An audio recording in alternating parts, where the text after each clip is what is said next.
కట్టినాడు అన్ని సూపులకు మంచిగానే అగబడతాయి.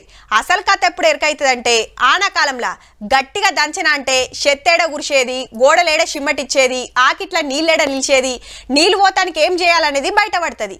ఇట్లా కావద్దంటే మొదలే అన్ని తీర్ల ఆలోచన చేసి 4 వద్దులు ఆలస్యమైనా మంచిదే అని బందోబస్తు కట్టుకోవాలి, లేకుంటే గిట్ల కావచ్చు. మరి అయోధ్య రాముల వారి గుడి ఎట్లుందంటే వానొస్తే వలవల, గాలొస్తే గలగల. మీంగాదుల్లో గుడి పెద్ద పూజారే చెప్తాన్రు, ఇనుండ్రి. पहली वर्षा में ही पानी चूने लगा, अंदर पानी भर गया था. इस पर ध्यान देना चाहिए कि जो बना है उसमें कौन सी कमी रह गई है. ఒక్క వానకే ఉరుస్తుంది, నీళ్లు బయటికి పంపే తొవ్వలేదు, జప్పున అరుసుకోండ్రని ఆఫీసర్లను కోరుతున్నాడు. బాలరాముని కాడ, అయ్యవార్లు గూకునే కాడ, పెద్ద భక్తులు దర్శనం చేసుకునే కాడ పైకప్పులకెళ్లి నీళ్లు గారుతున్నాయట. లేలే, రెండో అంతరంలా పనులైతున్నాయి. మీది కప్పు తెరిచి ఉంది కాబట్టి నీళ్లు వస్తున్నాయి. పనులు అయిపోగానే రావని మత్పరిస్తున్నాడు ఆలయ కమిటీ చైర్మన్ గారు. ఎలక్షన్ల లోపట దబ్బున ఓపెన్ చేస్తానికి ఆత్రమాత్రం గడుతురని అప్పట్లోనే లొల్లైంది. మొత్తం కట్టుడు కాక ముందుకే పండుగేందని పెద్ద పెద్ద పండితులు, స్వామీజీలు అన్నారు కూడా.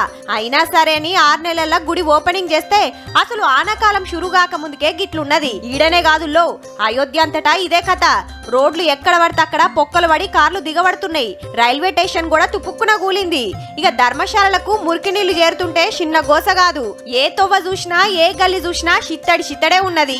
పనులు గింత లాపరవ చేసినందుకు, పబ్లిక్ తిప్పలు పట్టించుకోనందుకే ఈడ బీజేపీ ఓడిపోయిందని చాలా మంది అంటున్న మాట.